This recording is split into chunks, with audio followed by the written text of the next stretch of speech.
අයිබෝන් සුබ දවසක් සැබවින්ම ශ්‍රී ලාංකික බැංකුවක් සහ ශ්‍රී ලංකා ආර්ථිකය තුළ 25 වසරක් සමරන පෑන් ඒෂියා බැංකුව මෙම වෙබිනාර් වැඩමුළුව සුළු හා මධ්‍යම පරිමාණ ව්‍යාපාරිකයින් සහ කුඩා ව්‍යාපාර ව්‍යවසායකින් සඳහාම ශ්‍රී ලංකා ජාතික වාණිජ මණ්ඩලය සමග එක්ව සංවිධානය කරන බව ඉතාම සතුටින් දැනුම් දෙමි. මෙම වෙබිනාර් වැඩමුළුවේ ආරාධිත දේශක ලෙස නීතිඥ ආනන්ද සාබන්දු මහතා සම්බන්ධ කරගෙන ඇති බවද ඉතාම සතුටින් දැනුම් දෙමි. තව කරුණක් කීමට අවශ්‍යයි. මෙම වෙබිනාර් වැඩමුළුව මිස්ටර් ආනන්ද සාබන්දු පවත්වාගෙන යන්නේ සිංහල භාෂාවෙන් සහ ඉංග්‍රීසි භාෂාවෙන්. මේ සහභාගී වන අපේ ගණනුගාර පවතුන්ටත් සියලු දෙනාටත් භාෂා දෙකෙන්ම ප්‍රශ්න යොමු කිරීම සියලු කටයුතු කරගෙන යාමේ හැකියාවක් පවතිනවා. Ladies and gentlemen, we warmly welcome you for the webinar organized by Pan Asia Bank in joint collaboration with National Chamber of Commerce of Sri Lanka for the benefit of small and medium enterprises and micro business owners of the country. Before commencing the proceedings, I will hand over the forum to Mr. Bandula Disanayaka, who is the Secretary General and CEO of National Chamber of Commerce of Sri Lanka. Over to Mr. Disanayaka. Thank you very much, Nimal. I hope you can see me. Yeah, I can see Mr. Disanayaka. Yes, okay. Actually, National Chamber is doing a lot of work on capacity building activities for micros and small to medium enterprises throughout the island. And we used to go to their doorstep, every district, every province, and did a lot of projects, or rather capacity building events that we have handled. Actually, we have handled many events with Pan Asia Bank as well. But with the present threat of health side, the pandemic, we were compelled to look at different ways and means of reaching micros and SMEs. So with the active support of Pan Asia Bank, we managed to come through conducting this industrial or rather legal environment of the business, especially focused on micros and small to medium enterprises, especially during the COVID pandemic situation. So there are a lot of problems actually being faced by many of the micros, small to medium enterprises. We are thankful to Pan Asia Bank. Just like previously, they are still holding hands with us in reaching out to small to medium enterprises, including micros.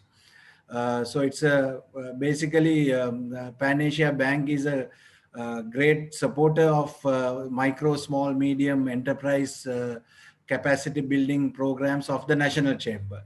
And they continue to do so. Thank you so much, Pan Asia Bank. And let me hand it over back to Mr. Nimal Ratnayaka to take it further. And I wish everybody a successful day today, where we are going to discuss a lot of industrial law and industrial relationship, rather the legal environment of the business, through Mr. Sabandu, who had been recognized, well-recognized resource person in the country, and is well-recognized at the National Chamber forums as well. Over to you, Mr. Ratnayaka. Yeah. Thank you very much, Mr. Disanayaka. COVID-19 වසංගතය සමග ඇති වී ඇති නව සාමාන්‍ය තත්ත්වය, we call it new normal. මෙම තත්ත්වයට සමග ව්‍යාපාර කටයුතු පවත්වාගෙන යාමේදී කම්කරු නීති සහ කම්කරු සම්බන්ධතාවය පිළිබඳ legal environment of business, labor law and labor relations amidst COVID-19 pandemic situation. මෙම වැඩමුළුවේදී අපි සාකච්ඡා කර මූලිකව සාකච්ඡා කරන්නේ මෙම කාරණා සම්බන්ධවයි. The resource person for this webinar is Mr. Ananda Sabandu, who is an attorney at law, mainly practicing industrial law in Supreme Court, Court of Appeal, High Courts, District Court, Magistrate Courts and Labour Tribunals. Mr. Sabandu also holds a degree of Bachelor of Science from University of Peradeniya. Mr. Sabandu covers 30 years of work experience, mainly in labor-related industries, and finally retired as the District Labour Commissioner of Kurunegala. About this webinar,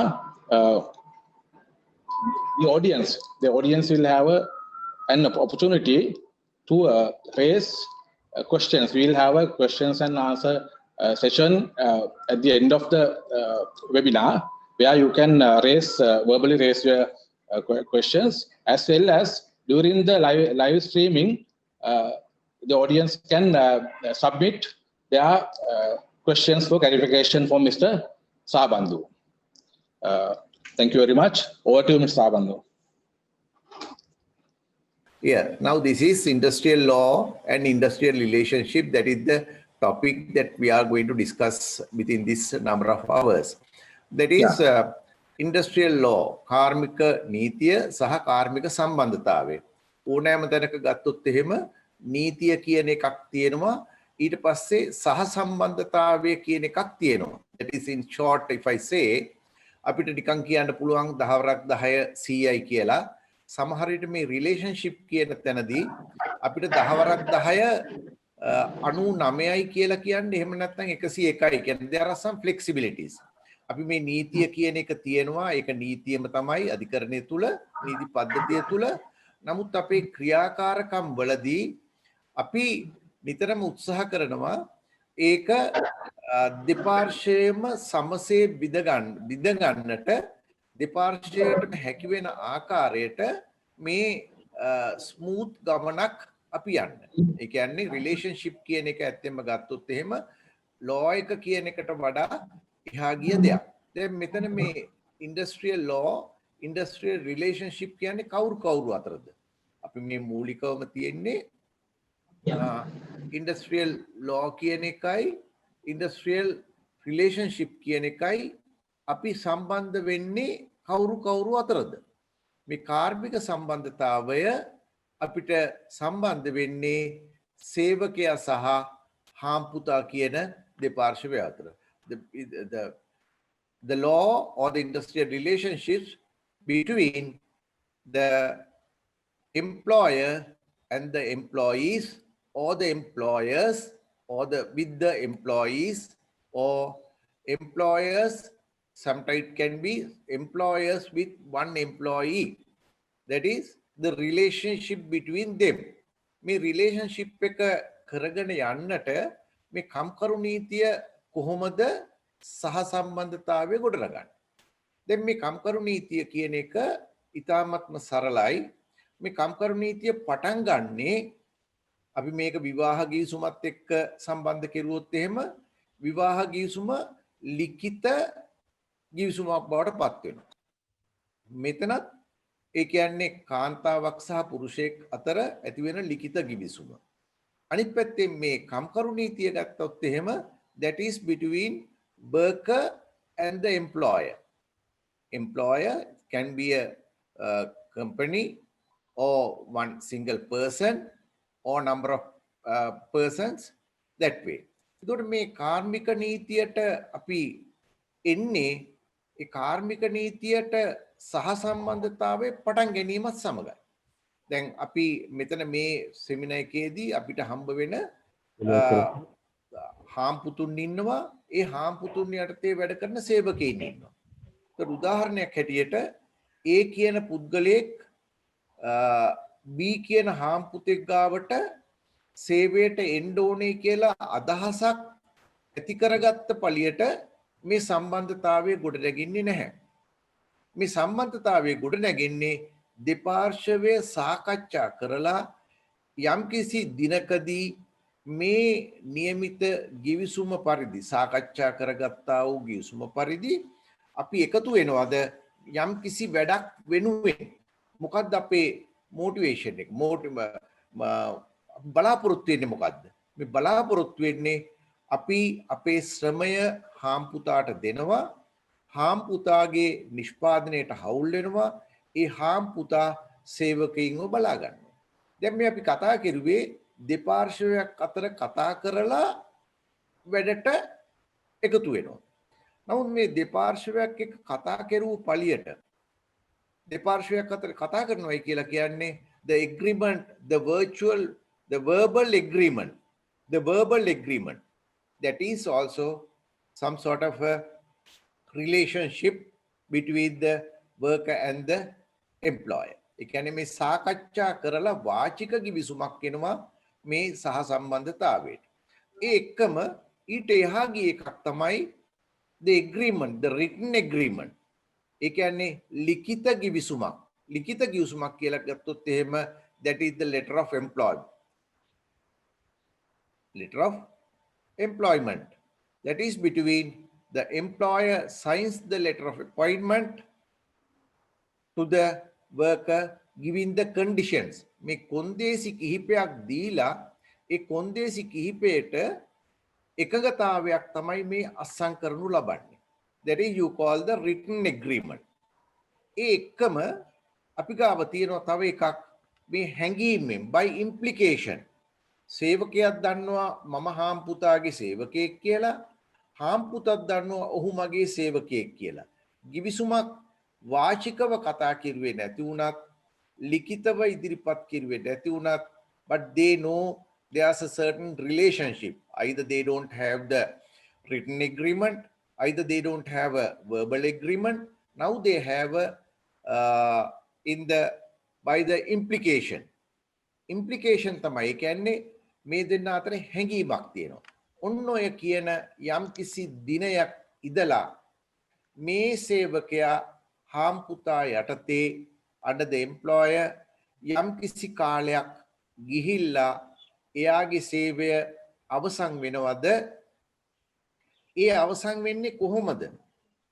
අවුරුදු 10ක් ගිහිල්ලා අවුරුද්දක් ගිහිල්ලා සමහර විට දවසක් ගිහිල්ලා ඒ දවස කියන කාලය තමයි අර එම්ප්ලොයර්ගේ යටතේ සේවකයා හිටියයි කියන කාලය.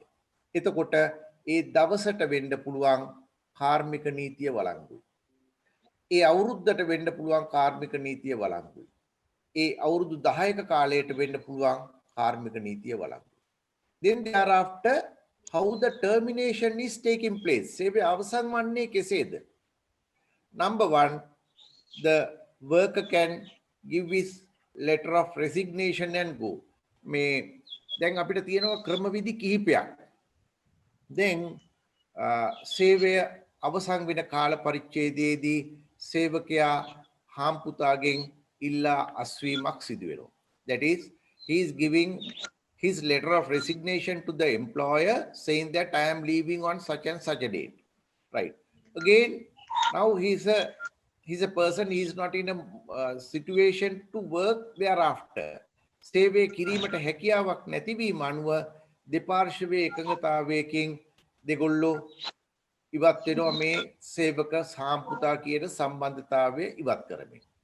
එහෙමත් නැතිනම් according with the letter of appointment, ඒ කියන්නේ පත්වීමේ ලිපියට අනුව නිශ්චිත විශ්‍රාම වයසක් එහෙම නැත්නම් සේවය අවසන් වෙන වයසක් තියෙනවා.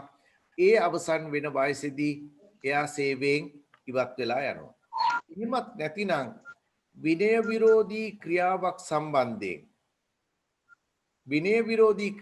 සම්බන්ධයෙන් ඔහු වෙත ඉදිරිපත් කරනු ලබන පරීක්ෂණයක ප්‍රතිඵලයක් හැටියට ඔහුගේ සේවය අවසන් කරනු ලබනවා. එහෙම සිද්ධීන් කිහිපයක් තුල මේ සේවය අවසන් වෙන නිශ්චිත දිනයක් තියෙනවා. ඒ නිශ්චිත දිනේදී ඒ කියන කාල පරිච්ඡේදය තුල සේවයට බැඳුණු සහ සේවය අවසන් වුණු කාල පරිච්ඡේදය තුල ඒ කාලයට කම්කරු නීතිය ක්‍රියාත්මක වෙන්න ඕනේ කියන එක තමයි තියෙන්නේ. එතකොට අය සේවකයයි හාම්පුතයි සම්බන්ධ වෙච්ච දවසේ ඉඳලා ඉවරලා ටර්මිනේෂන් එක දෙන වෙන කඩියෙන් මේ කාර්මික සම්බන්ධතාවය තියෙනවා. එතකොට අපි මේ නීතිය කියන්නේ යම් දෙයක්ද ඒ නීතිය ක්‍රියාත්මක වෙන්න ඕනේ කියන සංකල්පය තමයි ඉන්නේ. පැහැදිලි? ඊට පස්ව දැන් මේකේ අපි මොකද්ද මේ නීතිය කියලා කියන්නේ? ඕනෑම දෙයක නීතිය කියලා ගත්තොත් එහෙම සාමාන්‍ය ජන ජීවිතයේ කියන එක වුණත් මේ වෙලාව කියන එක what is the time කියන ෆැක්ටර් එක උඩ තමයි මේ හැම එකක්ම ගමන් කරන්නේ. time කියන එක. එහෙමනම් අපි මේ නීතියේදී අපි සාකච්ඡා කරනවා මේ සේවකයෙක් සම්බන්ධයෙන් ගත්තහම ඒ සේවකයා කොපමණ කාලයක් කුමන දවස්වල සේවය කළ යුතුද? ඒ අනුව ඒක සිදු වෙනවා මේ අපේ නීතිය තුල මෙන්න මේ විදිහට මම මේ ස්ලයිඩ් එක ගත්තොත් එහෙම දැනට ලංකාවේ තියෙන අපි සේවක කාණ්ඩ හැටියට මේ විදිහට වෙන් කර ගන්නවා. ඒතර මේ සේවක කාණ්ඩවල ස්ටේට් සෙක්ටර් එක තියෙනවා, සෙමි ස්ටේට් සෙක්ටර් එක තියෙනවා. ඒ කියන්නේ corporations and boards, then the private sector and the domestic workers. මේකෙදී අපි අද දවසේ කතා කරන්නේ private sector එක ගැන. ඒ කියන්නේ කර්මාන්තකරුවන් සේවයේ යොදවන කණ්ඩායම් පිළිබඳව. මොකද මම හිතන්නේ අද මේ පැනේෂියා බැංක් එක උත්සාහ කරන්නේ small and medium ස්කේල් එකේ කර්මාන්තකරුවන්ට මේකේ දැනුවත් කිරීම සඳහා. එතකොට ඒ කර්මාන්තකරුවා විසින් යොදා ගනු ලබන්නේ එක සේවකයෙක්ද? ඒ එක සේවකයා වෙනුවෙන්. එහෙමත් නැත්නම් ඊට වඩා වැඩි සේවක සංඛ්‍යාවක් වෙනුවෙන්ද? ඒ සේවක සංඛ්‍යාව වෙනුවෙන් අපි අනුගමනය කළ යුතු නීතිය. ඔක තමයි ඊටාත්ම සරලව කිව්වොත්. මේ අනුගමනය කළ යුතු නීතිය කියලා කියන්නේ ඒක ලිඛිත නීතියක් අද දවසේ තියෙනවා. ඒ ලිඛිත නීති වලින් මේ ප්‍රයිවට් සෙක්ටර් එක මේ ලිඛිත නීති වල තියෙන ප්‍රධානම දෙක තමයි wages boards ordinance එක. The law related with the workers under the employers, under the industrialist, under the entrepreneurs. This is number one is the wages boards ordinance, act number 27 of 1941. Apart from that, Chopin Office Act එක කියලාත් එකක් තියෙනවා. ඒක 1954 වල තමයි ඒක ලියලා තියෙන්නේ. දැන් මේකේ අතරේ පොඩි වෙනසක් තියෙනවා බැලුවාම මේකේ ඒජ් එක Chopin Office එකට වඩා අවුරුදු 13ක ඒජ් එකක් තියෙනවා wages boards ordinance එකට. ඒ කියන්නේ ඇත්තෙන්ම ගත්තොත් එහෙම කර්මාන්තවලට තමයි මුලින්ම සේවකයෝ කියන එක සම්බන්ධ වෙලා තියෙන්නේ. Chopin Office එකේ shop එකක් එහෙම නැත්නම් office එකක් කියන්නේ ඒක නිර්මාණය වෙන්නේ පස්සේ. එහෙමනම් නිෂ්පාදන ක්ෂේත්‍රයට තමයි ඇවිල්ලා තියෙන්නේ. එහෙමනම් අපේ මේ wages board එකකිනුයි workers ලාට තියෙන Chopin Office Act එකකිනුයි කෑලි දෙකකට අපි අද පෙන්නලා තියෙනවා මේක. wages board එක තියෙනවා, Chopin Office Act එක තියෙනවා. එහෙමනම් මේකෙදි අපි කුමක්ද කරන්න කියන එක ගත්තොත් එහෙම මීට එහා ගිය මෙන්න මේ සෙක්ටර් එකේ මෙන්න මේ ස්ලයිඩ් එකෙන් අපි පෙන්නනවා. මේකේ මොකක්ද අපි දාලා තියෙන්නේ? මේකේ දාලා තියෙන්නේ garment manufacturing organization එක cross section එකක්. ඒකෙදි gate එකක් තියෙනවා. ඒ gate එකෙන් ඇතුල් වෙනකොට we see the people, those who are in the security trade, then they allow us to go or not. If we really wants to get into the Chopin office, then we will be allowed. එතන තියෙනවා Chopin Office Act එක. ඊට පස්සේ the motor transport trade, building trade, engineering trade, janitorial ඔය විදිහට කියලා දිගටම trades කීපයක්මද තියෙනවා.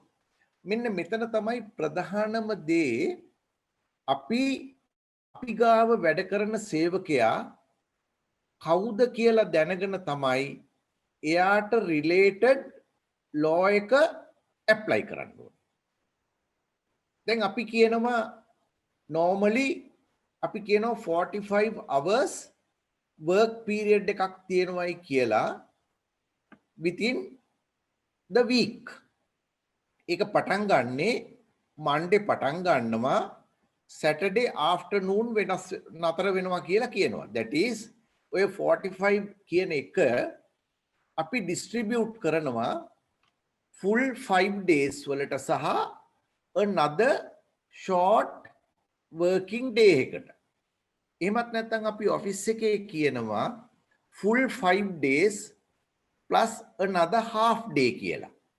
ඒකෙදි 45 කියන එක හැදෙන්නේ 8 එව්ව 5යි, that is 8 into 5 plus another 5 hours in the 6th day 6 වෙනි දිනේදී.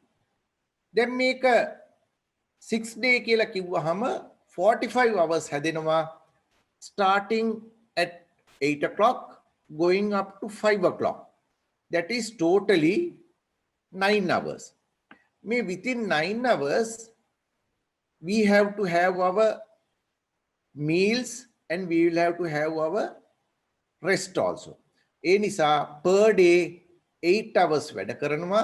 8 hours ඉඳලා ඉදියේ 5යි 40යි on the 6th day 6 වෙනි දවසේ තවත් පැය 5ක් වැඩ කළා මේ 45යි කියලා කියනවා.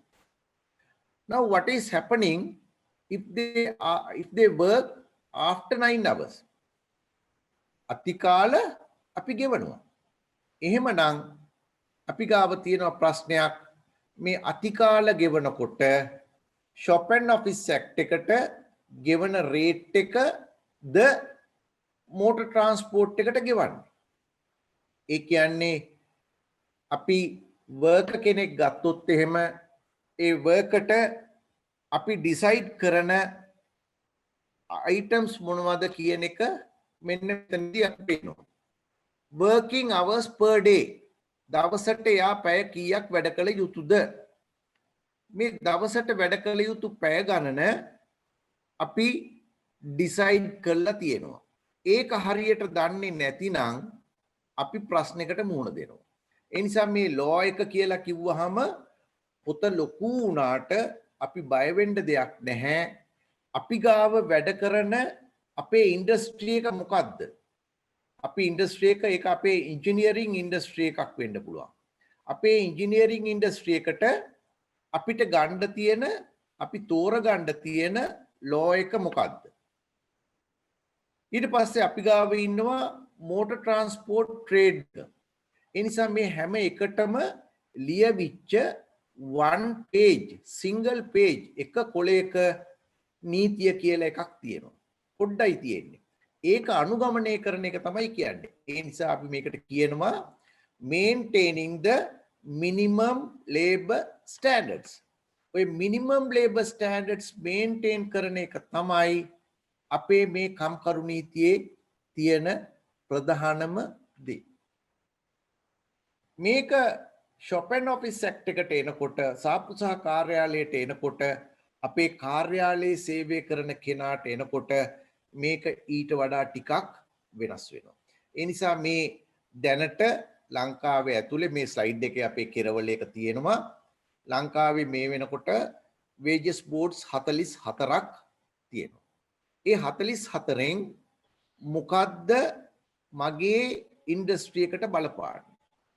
මගේ ඉන්ඩස්ට්‍රි එක ඇතුලේ එකක් විතරක් නෙමෙයි කිහිපයක් තියෙන්න පුළුවන්. උදාහරණයක් ගත්තොත් මගේ තියෙන්නේ ඉන්ජිනියරින් වලට සම්බන්ධ ඉන්ඩස්ට්‍රි එකක්. හැබැයි මගේ ට්‍රේඩ් එකට ආරක්ෂාව දෙන සිකියුරිටි පර්සනල්ස් ඉන්නවා. මගේ ට්‍රේඩ් එකට අදාළ වන ජෙනිටෝරියල් ස්ටාෆ් එකක් ඉන්නවා. මගේ ට්‍රේඩ් එකට සම්බන්ධ වන ඔෆිස් එකක් මය ගාව තියෙනවා. මගේ ට්‍රේඩ් එකට අදාළ වෙන ට්‍රාන්ස්පෝර්ට් සෙක්ටර් එක තියෙනවා. ඒ නිසා අපි මේ law එක ඇප්ලයි කරනකොට ඒගොල්ලන්ගේ මිනිමම් ලේබර් ස්ටෑන්ඩඩ්ස් මේන්ටේන් කරන වෙලාවේ අවම ශ්‍රම ප්‍රමිතිය මේන්ටේන් කරන වෙලාවේදී අපි දැනගත යුතු දේ තමයි අපිට ඒ අදාළ සෙක්ටර් එකට පිළිපැදිය යුතු නීතිය. ඒ නිසා වේජස් බෝඩ් සම්බන්ධයෙන් ප්‍රශ්නයක් ආවොත් එහෙම දැම්මම මම කියන්නම්. You can note it down my telephone numbers 0714. You can note it down 0714 451 and 594 0776 980 101.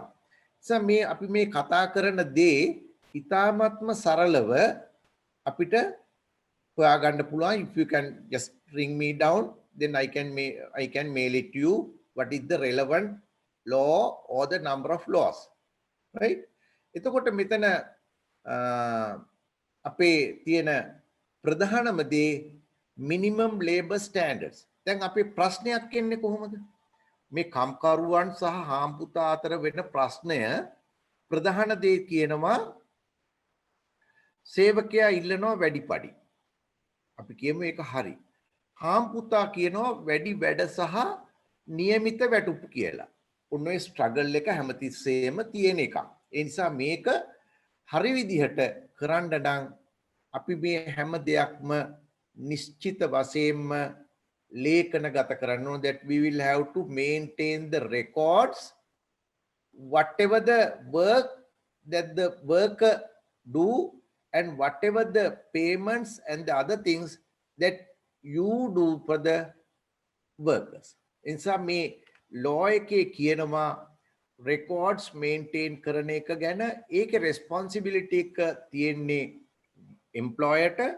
employer ඒක maintain කරුවේ නැත්නම් එහෙම ඒක offense එකක් වෙනවා in presence of the Labour Commission. එනිසා අපි maintaining the records is very essential. Then 1954 number 19 වල act එක for Shop and Office Act. A Shop and Office Act එකට තියෙනවා act එකක් which has come from the parliament. එතකොට මේ act එකට මොනවා හරි amendment එකක් සංශෝධනයක් කරන්න වෙනවා නම් එහෙම that will have to go to the parliament.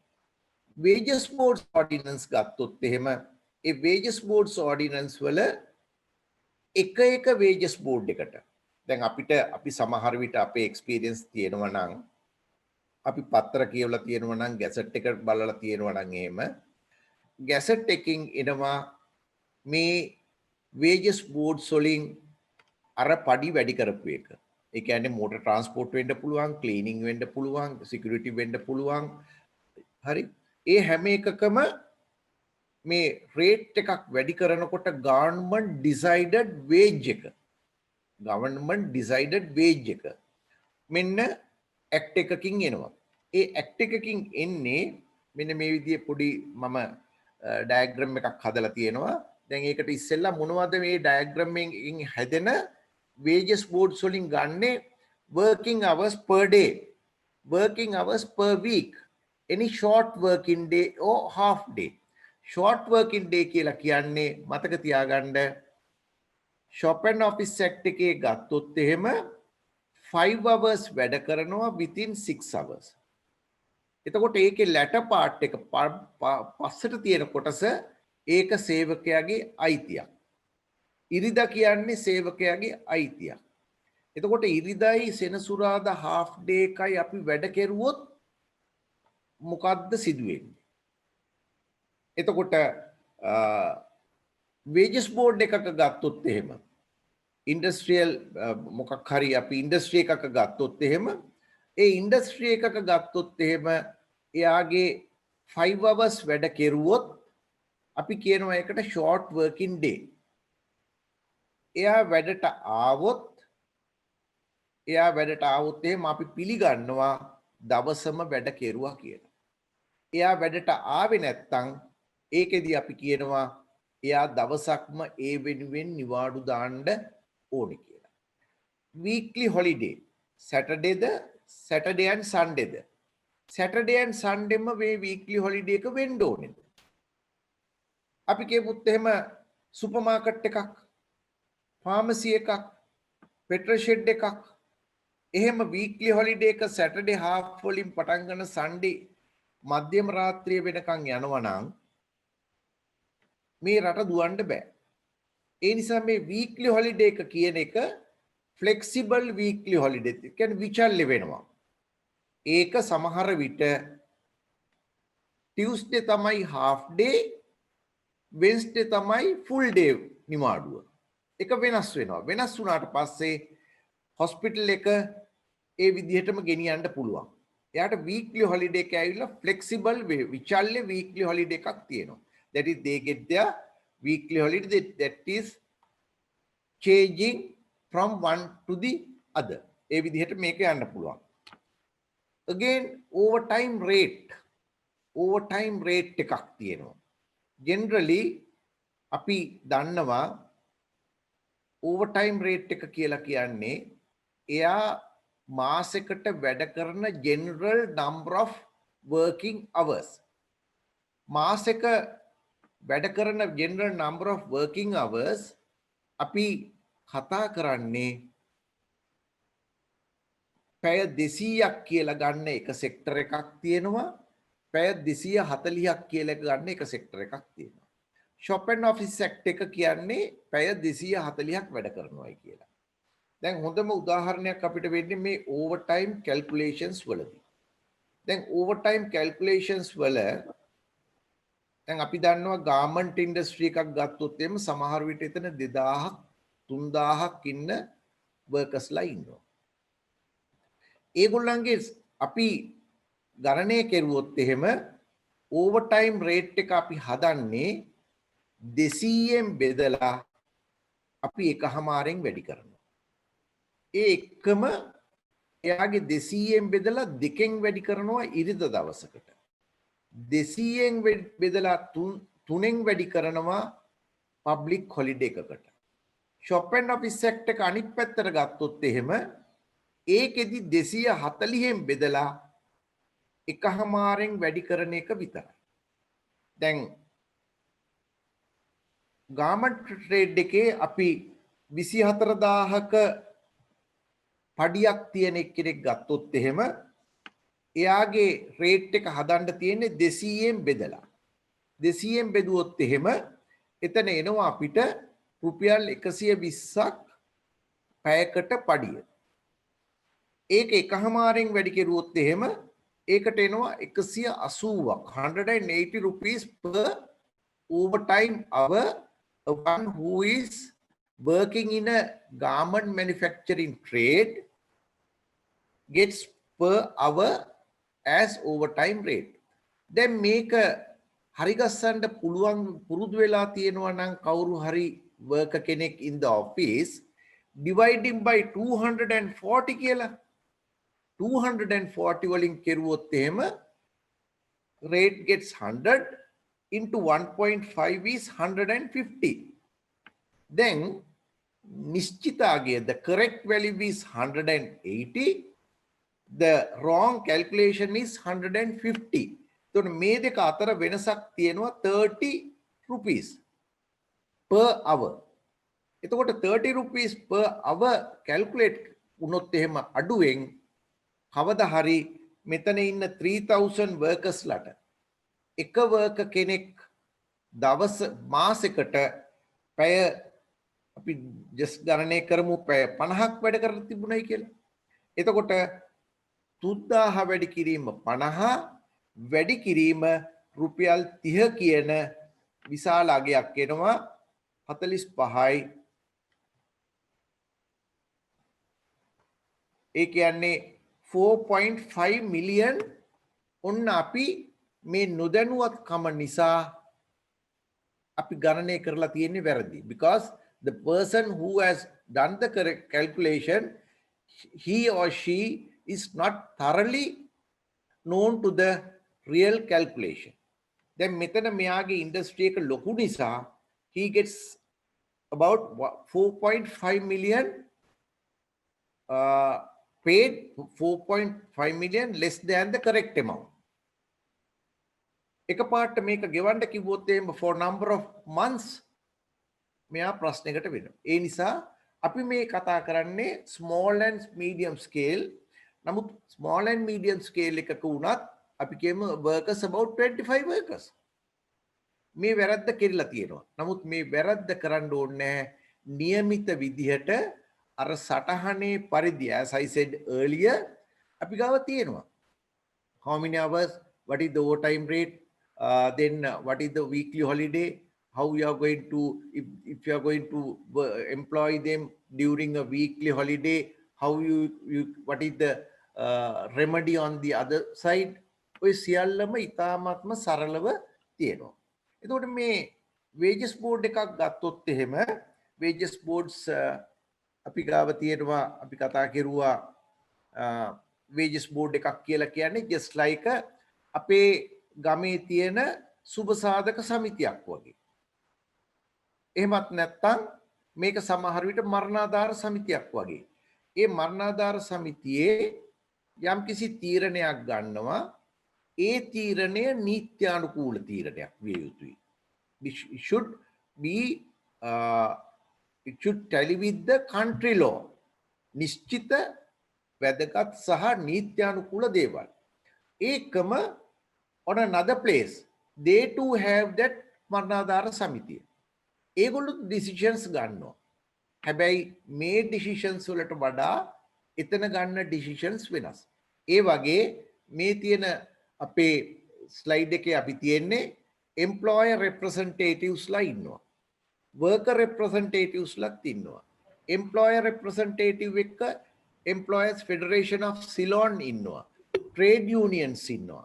එතකොට secretary කෙනෙක් ඉන්නවා, chairman කෙනෙක් ඉන්නවා, nominated members ලා තියෙනවා. අපි හිතමු this is the wages board for the motor transport trade. එතකොට මේ motor transport trade එකේ workers ලව categorize කරලා තියෙනවා. workers ලා category driver ඉන්නවා, cleaning people ඉන්නවා, ඊට පස්සේ omnibuses තියෙනවා, ඒගොල්ලන්ගේ clerks ලා ඉන්නවා. ඔය විදිහට දිගට ලොකුවට විස්තරයක් කියලා තියෙනවා. එතකොට ඒ අයට what is the law that this wages board is going to decide. So wages board එකේ decide කරන්නේ number of employer representatives and number of worker representatives. එනිසා මේ wages board එකේ decision එක අරගෙන මේක gazette notification එකකට එනවා. ඒ gazette notification එකට ආවට පස්සේ ඒක තමයි law එක. හැබැයි within a certain room only this wages board has sat down and taken the decision.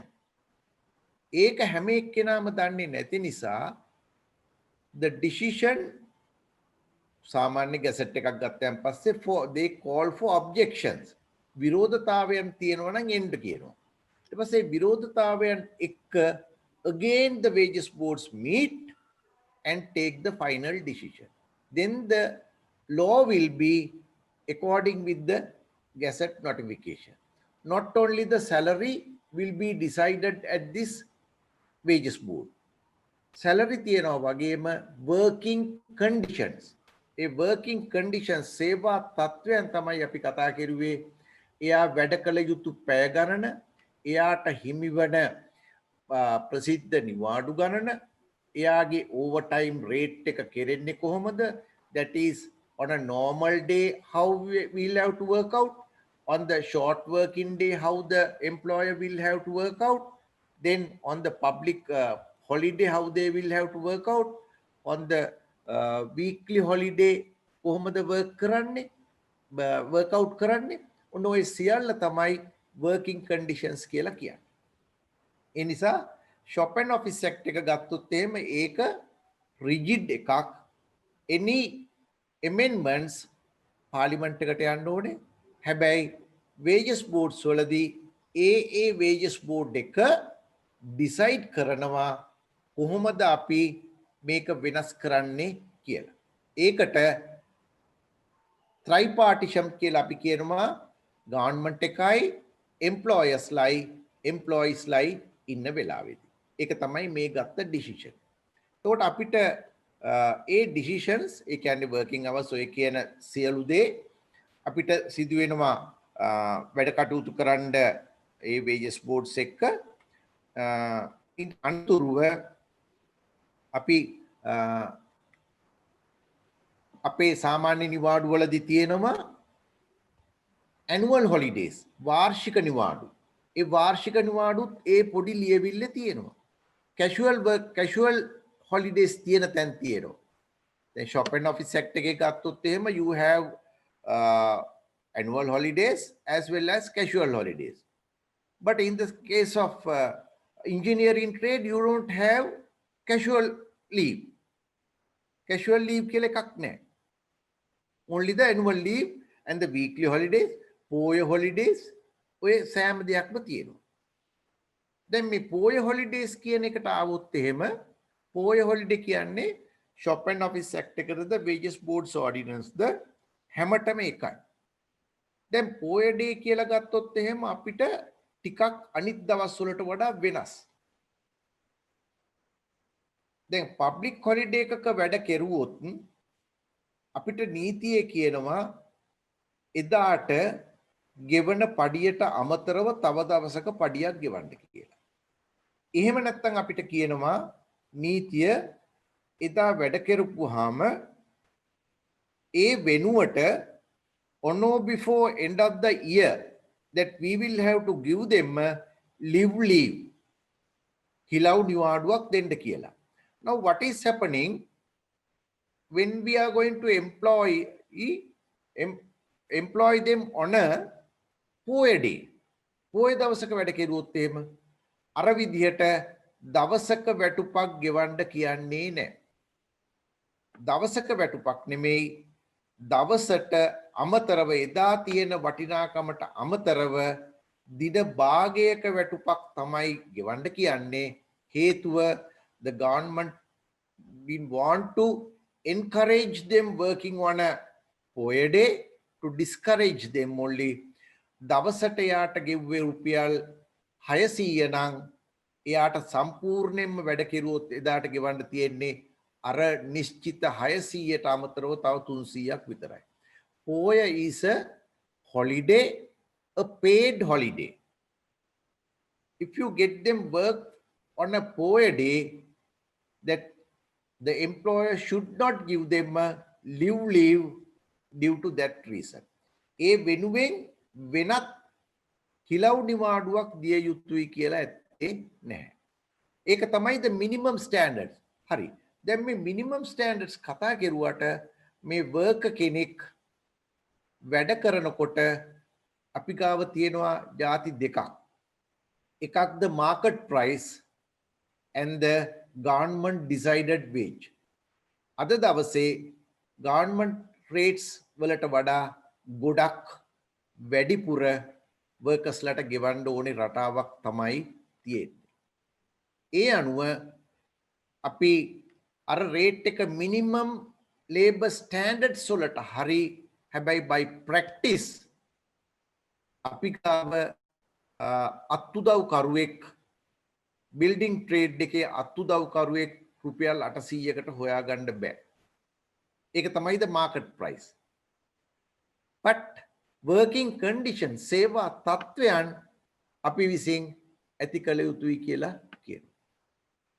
ඒකම අපි එනවා අපි කතා කරුවා යම්කිසි දවසක අපිත් එක්ක මේ සේවකයා සේවයට බැඳුනයි කියලා. He joins us on a certain day. Let's say it is on the 1st of January 2012 and he has left on 31st December 2019. That is, he has totally for 7 years. 7 years මෙයා වැඩ කරලා තියෙනවා. දැන් මේ 7 years වැඩ කරන වෙලාවේදී 7 years වැඩ කරන වෙලාවේදී එයාට ඇප්ලයි කරන්න ඕනේ නීතියක් තියෙනවා. දැන් මේ 7 years ඇතුලේ අපි කියනවා එයා වෙනුවෙන් තියෙනවා සමාජ ආරක්ෂණ වැඩපිළිවෙළවල්, social security systems. ඒ social security systems උත් අපිට අද දවසේ කතා කරන්න තියෙනවා. මේ social security systems කියලා කිව්වොත් එහෙම මේ social security systems වල තියෙන්නේ main thing EPF, because they don't have a pension scheme. EPF is the amount that they earn during their work. ඒගොල්ලෝ වැඩ කරලා ඒ වෙලාවේදී එකතු කරලා when they are leaving that they wanted to collect to their hand. ඒක social security system එකක්. ඒ social security system එක ඇවිල්ලා ඒක ක්‍රියාත්මක වෙන්නේ once you are leaving the place. ETF, once you are leaving the place. Then the gratuity, පාරිතෝෂික මුදල අපි සේවය හැර යනකොට in between උත් තියෙනවා. මේ සේවා කාලය තුල තියෙනවා. 2019 දෙසැම්බර් මාසේ 31 වෙනිදා එයා යන්න හිටියට 2019 ජනවාරි මාසේ එයාගේ වර්ක් ප්ලේස් එකේදී එයාට අනතුරක් සිදු වෙනවා. ඒ සිදු වෙන අනතුර වෙනුවෙන් workman compensation act එක කම්කරු වන්දි ආඥා පනත යටතේ එයාට මුදලක් ලැබෙනවා. කාන්තාව සේවය කරගෙන යනවා.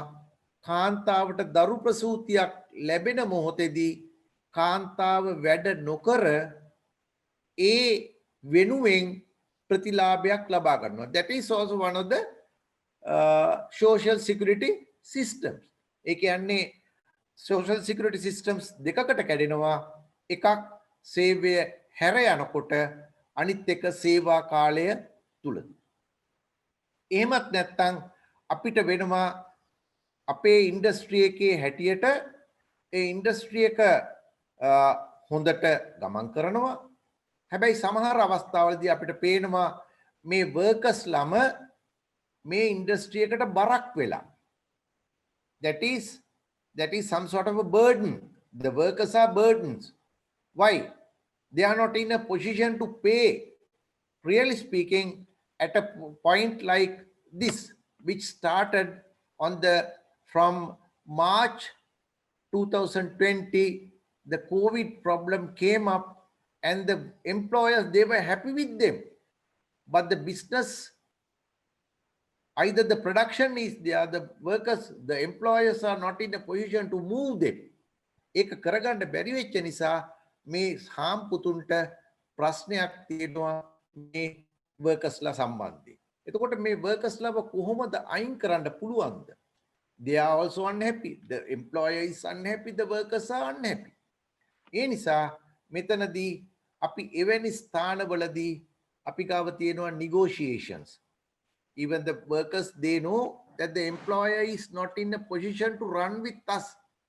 Habai, what they are going to do is, they are going to reduce. Not that they are going to totally close it. They are going to reduce them. Then reducing under certain understanding basis. Or else, Act number 45 of 1971, Termination Act එක. Termination Act එකේ තියෙනවා gazette notification එකක්, how the employer will have to pay them if they are going to reduce the number of workers due to some other problems. ඒ නිසා මේ වෙලාවේදී ඒකත් එක්තරා ආකාරයක ප්‍රශ්නයක්. මේ workersලාගේ තමන්ගේ පීරියඩ් එක ඇතුලේ ඒගොල්ලන්ව ටර්මිනේට් වෙන්න යනවා නම් එම්ප්ලොයර්ත් එක්ක එකතු වෙලා කතා කරලා ටර්මිනේට් වෙනවා නම් අන්න අර විදියට ඇක්ට් එකකින්ම තියෙනවා social security system එකක් that they will get some lump sum. දැන් අද අපිට මේ තියෙන ප්‍රධාන ප්‍රශ්නයක් තමයි මේ කොවිඩ් එකත් එක්ක මේ කියන මේ තියෙන සියලුම දේවල් අපිට එම්ප්ලොයිට පුළුවන් වෙයිද ඇප්ලයි කරන්න. එම්ප්ලොයිට මේ කියන විදිහට මේ සම්පූර්ණ මුදලම තමන්ගේ අතට වෙනදා වගේ ලැබෙයිද? දැන් මේකට මම මේ මගේ මේ ප්‍රසන්ටේෂන් එකේ පෙන්නලා තියෙනවා Shop and Office Act එකේ section 35 කියන එකයි wages boards ordinance එකේ පරිච්ඡේද 22යි පෙන්නලා තියෙනවා. ඒකෙදි නීතිය හැටියට ගත්තොත් එහෙම නීතිය මෙයයි කියන්නේ. සාමාන්‍යයෙන් දැන් අපි මේ කතා කෙරුවා number of working hours කියලා. number of working hours කියන්නේ 8. එතකොට 8 වැඩ කෙරුවා නම් එහෙම that the employer will have to pay the whole day's wage. Now what is the present situation? මේ අලුත් තත්ත්වය මොකක්ද? මේ පැය 8ම සේවකයාට ඇවිල්ලා වැඩ කරන්න පුළුවන් කමක් තිබුණාද? පැය 8ම නෙමෙයි පැයක්වත් වැඩ කරන්න එන්න පුළුවන් කමක් තිබුණාද? අනිත් පැත්තෙන් එම්ප්ලොයර්ට ආණ්ඩුව කියනවා ඕගනයිසේෂන් එක ඕපන් කරන්න එපා. එක පැත්තකින් එම්ප්ලොයර්ට එන්න ට්‍රාන්ස්පෝර්ට් තිබුණත් ට්‍රාන්ස්පෝර්ට් නැතත් එන්න එපා කියන අනිත් පැත්තෙන් හඬක් තියෙනවා. Then the worker is not coming to the organization and the employee is not in a position to open up the organization. ඒ කියන්නේ මේක ඇවිල්ලිවරලා මේ සිටුවේෂන් එක හරියටම සේවකයාටත් හාම් පුතාටත් පාලනය කරගන්න බැරි වුණා වූ ක්‍රමයක් තමයි තිබුණේ. නිසා නීතිය කියනවා පැය 8ක් වැඩ කෙරුවොත් එයාට නියමිත රුපියල් 800ද 1000ද that the employer will have to pay. employee එන්නේ නැත්තම් එයාට තියෙන gedara තියෙන ප්‍රශ්න වලට මේක දරන්න බැරි නම් එහෙම that he used to go to the employer and ask. employer is not earning. Harm පුතා උපයන්නේ නැහැ, උපයලා තමයි දෙන්නේ. ලාභයක් තියාගෙන උපයලා දෙන්නේ. ඒ නිසා මෙතන නීතිය පරිපාලක සභාඥා පනතේ 22 වගන්තියටවත් සාප්පු සහකාරයාල පනතේ 35 වෙනි වගන්තියටවත් අදාළ නොවන කටයුත්තක් තමයි මෙතන සිදු වෙන්නේ. ඒ කියන්නේ දෙන්නටම either the employer is helpless and the worker is helpless. ඒ නිසා තමයි පසුගිය කාලය තුල නීතියක් හැටියට නෙමෙයි tripartism. දැන් අපි කතා කරුවා මේ wages board එකේ tripartism, government, then the trade unions and on the other hand the EFC, employer representatives, then the worker representatives එකතු වෙලා tripartism වල decisions එකක් ගන්නවා gazette notification එකකට යනවා. නමුත් පහුගිය සමයේ එහෙම නීතියක් හැටියට නොලිය වෙන ඒත් අන්ඩර්ස්ටෑන්ඩින් එකිනෙකා අතර සහයෝගයක් ඇති කරන ආකාරයට ආවා. වැඩ කෙරුවොත් එදාට සම්පූර්ණ වැටුපත්, වැඩ නොකරුවොත් එදිනට භාග්‍ය වැටුපකුත් ගෙවීමට සහ අවම වශයෙන් මාසෙකට රුපියල් 14500ක් පවතින ඒත් පඩිය වැඩි වෙන අවස්ථාවේදී එකී පඩියෙන් රුපියල් 80000ක පඩියක් තියෙනවා. එතනින් රුපියල් 40000ක් ගෙවන්න. ඒ කියන්නේ 40000 පදනම් කරගන්නවා. 40000 පදනම් කරගෙන දවසේ වැටුප ගෙවන ආකාරයට. උදාහරණයක් හැටියට කිව්වොත් අපි shop and office act එකේ වැඩ කරනකොට මේ හැම එකේමත් තියෙනවා. වැඩ කරනකොට අපි හදන්නේ දවසේ පඩිය කියලා කියන්නේ එයා උපයන මාසේ පඩිය 30න් බෙදලා. wages board එකකට ගියොත් එහෙම එතන තියෙනවා ඒක 25න් බෙදෙන අගයක් ගන්නවා, 26න් බෙදෙන අගයක් ගන්නවා, 30න් බෙදෙන අගයක් ගන්නවා. එතකොට shop and office act එකේ ගත්තොත් එහෙම 30000ක් පඩියක් ලබන අයට එයා වැඩ කෙරුවොත් එහෙම 30000 30න් බෙදුවොත් එහෙම 1000යි. එයා වැඩ නොකරුවොත් එහෙම ඒකෙන් භාගය සැලකිල්ලටගෙන ඒ කියන්නේ 15000යි 15000 30න් බෙදනවා කියන්නේ 500යි, that is half of 1000 rupees. එයාට ඒක ගෙවන්න කියලා. ඒක ඇවිල්ලි ඉවර වෙලා අන්ඩර්ස්ටෑන්ඩින් එකක් මිස නීතියක් බවට පත් උනේ නැහැ. යම් කිසි ආකාරයකින් සේවකයෙකුගේ පඩිය රුපියල් 29000ට වඩා අඩු වුණා නම් 29000 කියන එක ලයින් එක හැටියට අරගෙන ඒකෙන් බෙදලා පඩිය හදන්න කියලා තිබුණා. ඒක හැබැයි නීතියක් හැටියට නෙමෙයි අන්ඩර්ස්ටෑන්ඩින් එකක් විදිහට තමයි ගියේ. කොහොම හරි පසුගිය සමය මේ ක්‍රමය තුල හෝ වැඩ කටයුතු කෙරීගෙන ගියා. මේ වෙලාවේදී wages board එකේ 22 sections shop and office act එකේ 35 section එක ක්‍රියාත්මක වීමේ හැකියාවක් නැහැ. මොකද දෙන්නම ප්‍රශ්නගත වෙච්ච පුද්ගලයන් බවට පත් වෙලා තියෙන නිසා. ඉතින් විශේෂයෙන්ම මේ අවධියේ අර රිලේෂන්ෂිප් කියන එක ලේබර් ලෝ කියන එකට වැඩිය රිලේෂන්ෂිප් කියන එක අතිශයින්ම වැදගත්.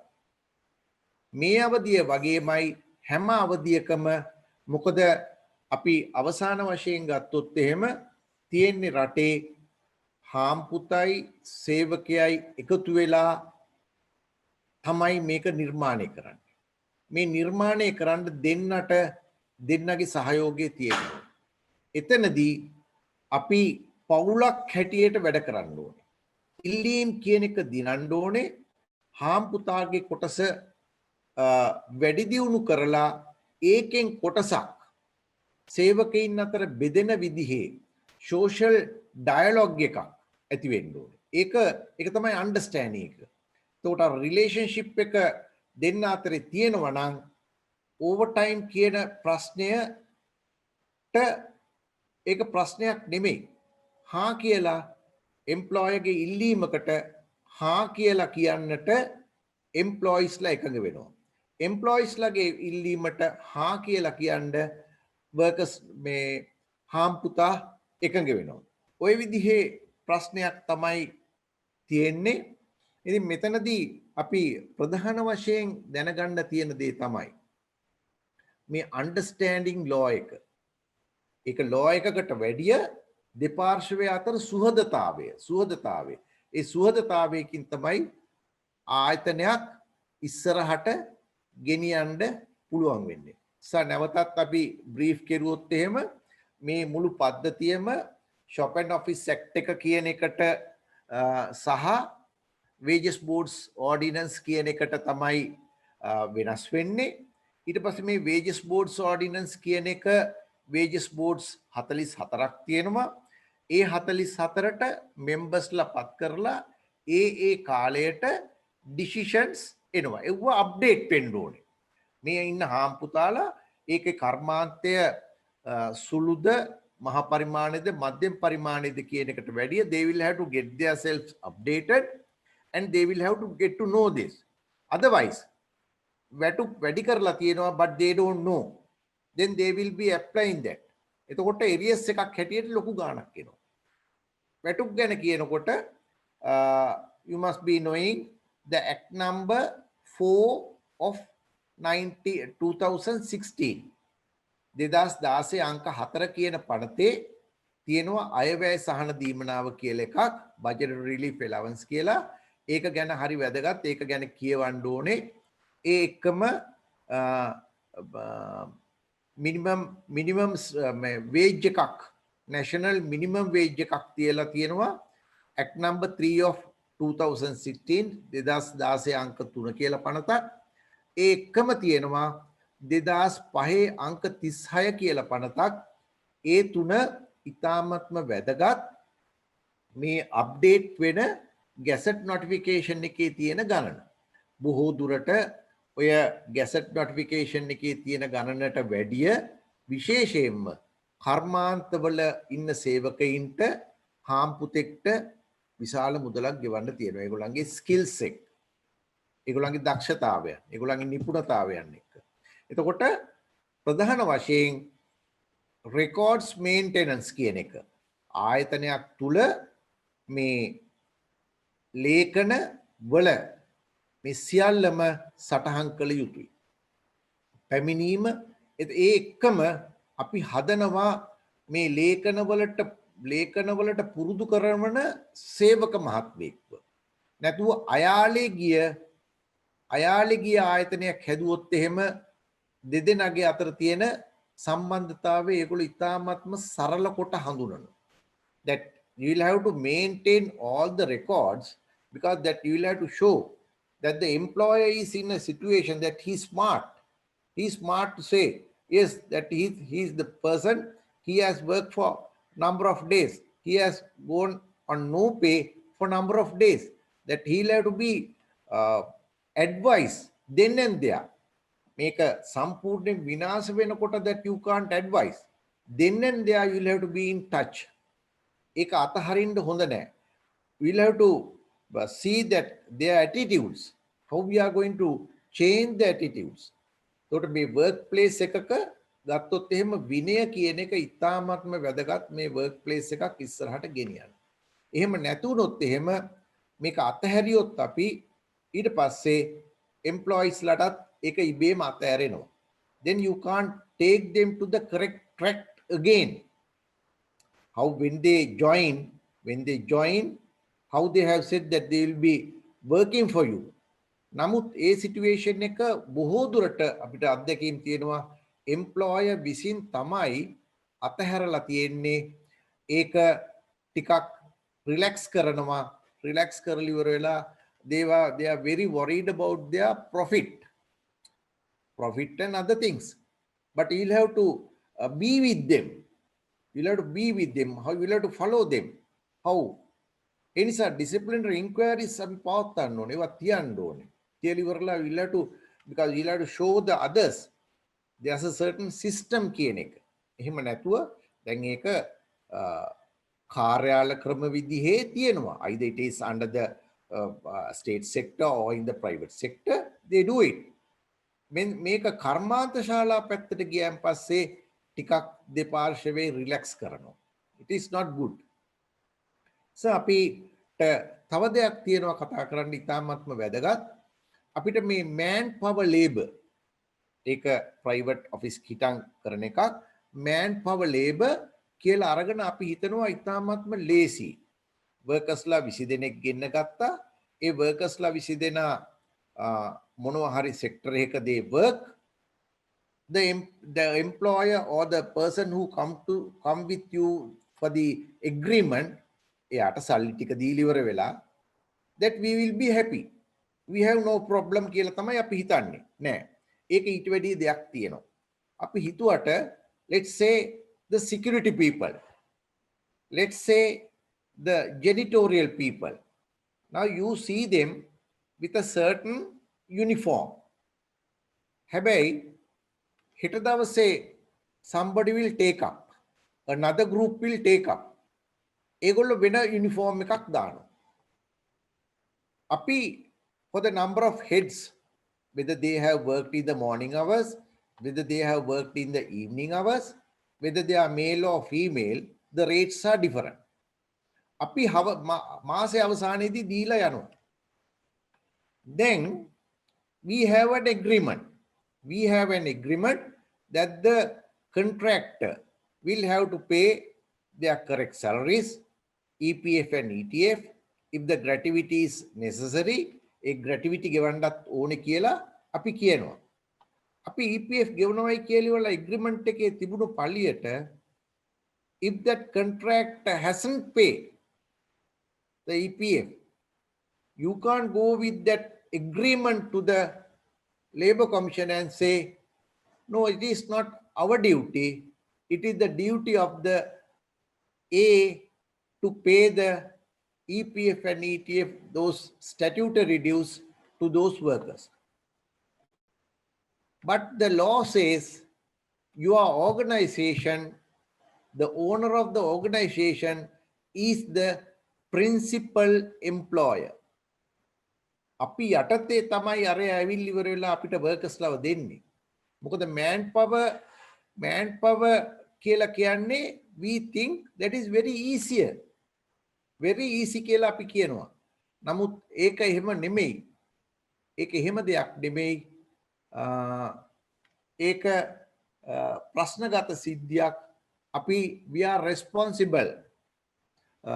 ඒ නිසා මම අර පොඩ්ඩක් කියන්න ගියේ ඒකයි මේ manpower කියන එකත් it is not that easy. අපිට ඒ blame එක කවදා හරි එනවා. ඒ නිසා even a person who is getting down 2 security guards, another 3 janitorial people from another organization. එතකොට අපි will have to be concerned whether they have got their EPF and ETF at the correct time, whether the employer has paid their gratuity at the correct time. කවදා හරි ගිහිල්ල ඉවරලා අවුරුදු ගානකට පස්සේ if he thinks that I'll have to take my EPF claim, එනකොට that organization is no more there, but you are there.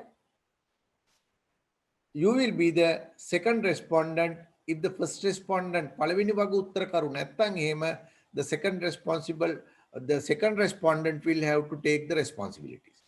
ඒ නිසා අපිට කඩදාසියක අස්සම් කෙරුව පළියට කවදාවත් ඒ නීතියෙන් පැන යන්න වෙන්නේ නැහැ. මොකද ප්‍රධාන සේවා යෝජකයා වෙන්නේ ඒ කියන ආයතනය. අපේ ආයතනය තමයි ඒ සේවා යෝජකයා වෙන්නේ. The principal employer. You are the principal employer, and you don't find his address even. Then you are responsible to pay their EPF and ETF or the gratuity or any statutory due, or even the salary is not paid in the final number of months. ඒකත් ගෙවන්න වෙනවා to this said workers. Right. Then the disciplinary inquiries. I must little explain the disciplinary inquiries. Then අපි යම් කිසි ආකාරයකින් නීතිය කියන එක now we have experience in the labor tribunals, but only thing what has happened, the employer has said, because he is getting late, first day today got late, yesterday also got late, today he says ඔයාට වෙලාවට වැඩට බැරි නම් ඔයා යන්න. ඔයාට වෙලාවට වැඩට බැරි නම් යන්න. That is enough. He says I was terminated unlawfully. Or in behalf of you, the CEO, somebody says, even without the knowledge of the CEO, somebody says, ඔයා අද ඉඳලා වැඩට එන්න එපා. That is enough. He will make an application to the labor tribunal or to the labor commissioner saying that I have been terminated unlawfully. For that, of course, you'll have to maintain the records and show it at a certain point that he's a late comer. Every day he's a late comer. Then you'll have to advise. You'll have to enter that letters into his personal file, right? At a certain point that he will have to, you will have to have a disciplinary inquiry, very short one. You'll have to get evidence from him. You'll have to get evidence from the personnel department, right? Then you'll have to advise, right? Then again, if the things are very bad, then you'll have to make it sure that he's going out of the organization with a disciplinary inquiry where there's no such with the third party disciplinary inquiring officer, you'll have to get down. That is very essential. You will have to hear them. අපි මේ එක පාර්ශවයකට ඇහුම්කම් දීලා අපි කියන දේ අනිත් පාර්ශවය අහනවයි කියන එක නෙමෙයි. උසාවියකදී එන ප්‍රශ්නය තමයි whether you have given him any chance to tell his grievances. ඒක හරිද? ඒක ඇත්තෙන්ම වේදනාවක්ද? ඒක වේදනාවක් නෙමෙයි, එයාගේ කපටිකමක් කියන එක. එයා හැමදාම වැඩට ආවේ නැහැ කියන එක, වැඩට ඇවිල්ලත් වෙනත් ප්‍රශ්න ඇති කෙරුවයි කියන එක අපේ පැත්තෙන් ස්වාධීනව ඔප්පු කිරීමේ කටයුත්ත we'll have to undertake. On a disciplinary inquiry, that you are not going to have the disciplinary inquiry. You get down a third party person with experience. The preliminary inquiry can be held by the employer or one of his agents. Then thereafter you collect some evidence. Then thereafter you say, yes, at a glance, Balu Belmatter, there's something wrong. Therefore, thereafter what you say, you write down a charge sheet and ask him to answer within this frame time. Then thereafter, if you see that the answers are correct, yes, you can advise him and ask him to come back, or else that we are not happy with the answers according with your movements, then we are going to have a disciplinary inquiry, getting down an experienced person from outside. Then you will appoint somebody to conduct the disciplinary inquiry from your side. Then thereafter, that can go evidence. Then thereafter, cross-examinations, re-examination, marking the documents, whatever the related.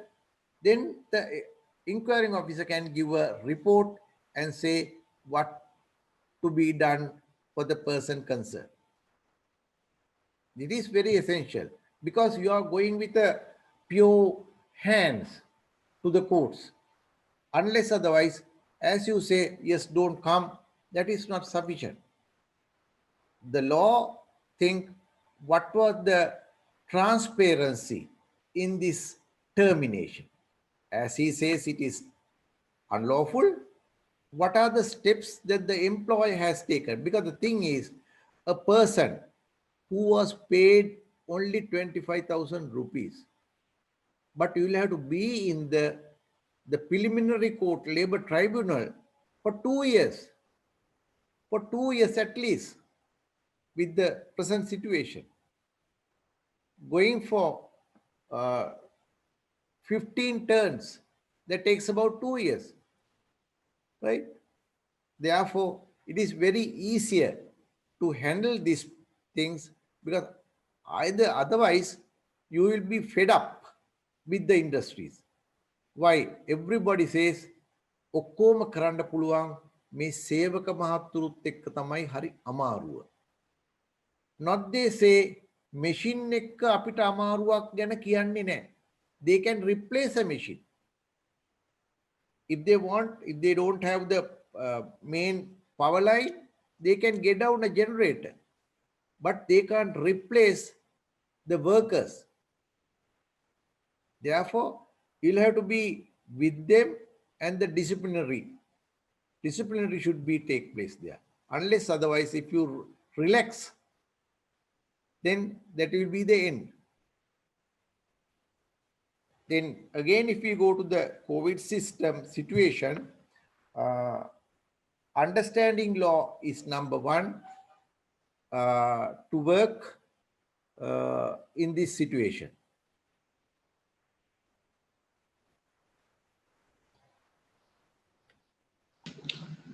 Anything under minimum, maintaining the minimum labor standards. Number one is the main thing, to maintain the minimum labor standards. Now, if they have the industries, out of these 44, the list is here. Out of these wages boards,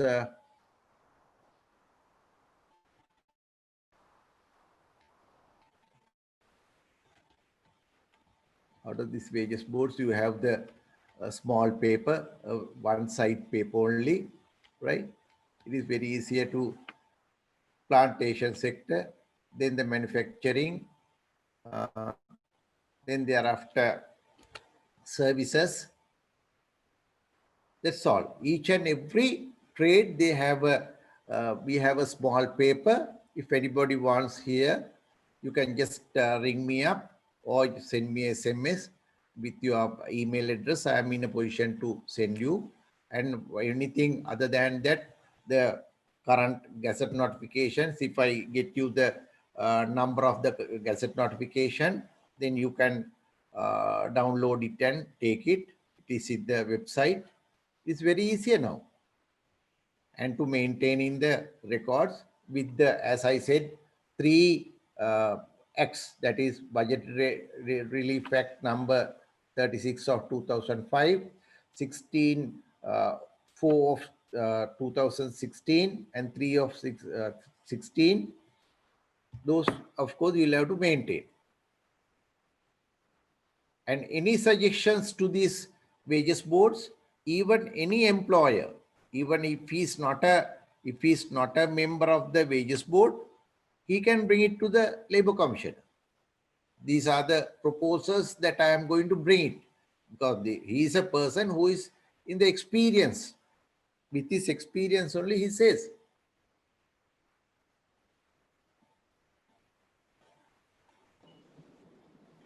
Whether sometimes I know that some employer says, no, he hasn't worked.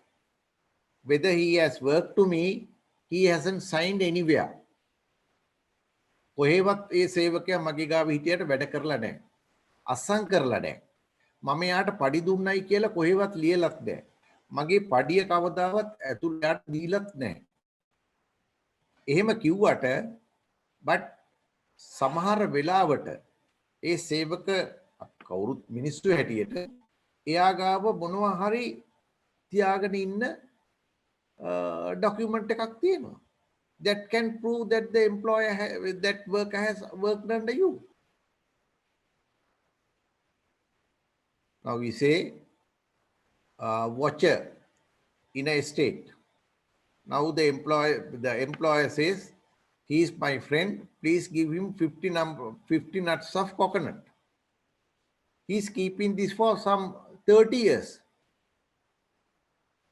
An authorized person should send the coconut out. That has been written to the watcher's name. Then the watcher brings that to the courts and say, yes, that is the proof. That is enough. That is nature. Therefore, the employers will have to be always, they will have to think everything should be written. A short-term person, sometimes they say they are casual workers. What do you mean by casual workers? There's no such workers are casual. The work is casual. Work takes place then and there, that finish. Whatever the furniture in your building has to be removed from the building. Once the furniture are removed from there, then the work is over. That type of work can be said as casual workers. That is a work, then and there it has finished. Even a person is working for 1 year, that you will have to come with a fixed term contract for that 1 year. Even that fixed term contract is ending, let's say it is ending on the 31st of December or 31st of May, then it is so much better you are giving him a notice for 1 month that you are ending your period on the 31st of May, 31st of December, or whatever the day, because you are reminding him, because you informed him. Sometimes he may say, no, I was not informed. Now you have a certain thing. Even a person who gives his resignation in writing, it is very essential to say that I received your letter of termination. Send him under email or send him under registered cover. Because now his intention was to leave, but only thing, whether you are accepting it. The law says if the resignation is given by the employee, even it is a must that the employer should accept it. Unless otherwise, that agreement, single party agreement at that time, the employee, the worker comes with an application, then thereafter you have the interview, then you say, yes, you are appointed as such for this position, and thereafter what the worker signs it. You sign, employer sign, and thereafter worker signs and receive that letter of appointment, the position. Then the agreement fulfilled. At the time of resignation, you send the employee, send the resignation, you accept it. There are a lot of decided cases are there. If now we get down a person for 1 year, then thereafter we continue for another year. EPF paid, EPTF paid, gratuity at the correct time, whatever the other things paid. 1 year, then going for the second year, going for the third year. Now, what is the intention that he develops his in mind? Once he finish his third year, he is expecting that I will get my fourth year's work also. The law says, the law is the intention. අපේ මේ චේතනාව තමයි නීතිය කියලා කියන්නේ. ඒ නිසා මේ චේතනාව එයාගාව ඇති වුණා, ඒ ඇති වෙච්ච එක ආයි අපි නැති කරනවා. Under contradictionary.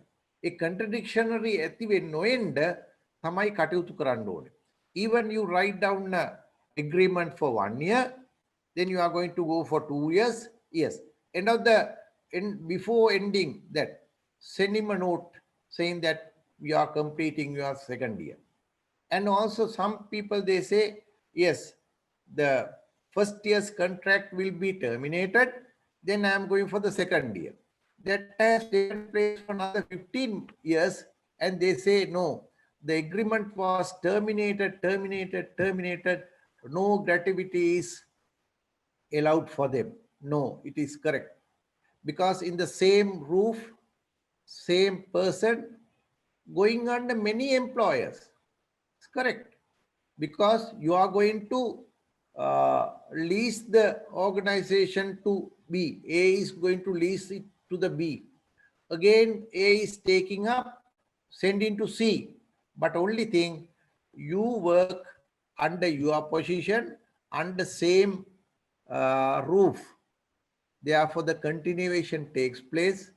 Either you have worked for A, B, C, and D, then finally A, or finally the one who is one who are the employer, finally he is responsible. Therefore, we'll have to be very careful when we write down something, because we'll have to you see that make උසාවි වල තමයි මට හැමතිස්සෙම ඉන්න වෙන්නේ. This is not that. Yes. So what about the foreign employees? Have any foreign employees, when they work in Sri Lanka, the Sri Lankan law applies. The country law applies for them. Some workers are there, they have their social security systems in those countries. They will have to show, and they will have to get release from the Commissioner of Labor also. They will have to prove that they are getting the same employer. You have to pay the ETS, EPF also? Yes, because they are governing under Sri Lankan law. Mainly in the garment manufacturing sector, and also presently in construction field, mainly the Chinese are there. Those employers, they will have to pay. Sabandu, Yes. audience they can raise questions this time. Yes. I am ready. The participants, you can raise your questions to be Sabandu and make any clarifications.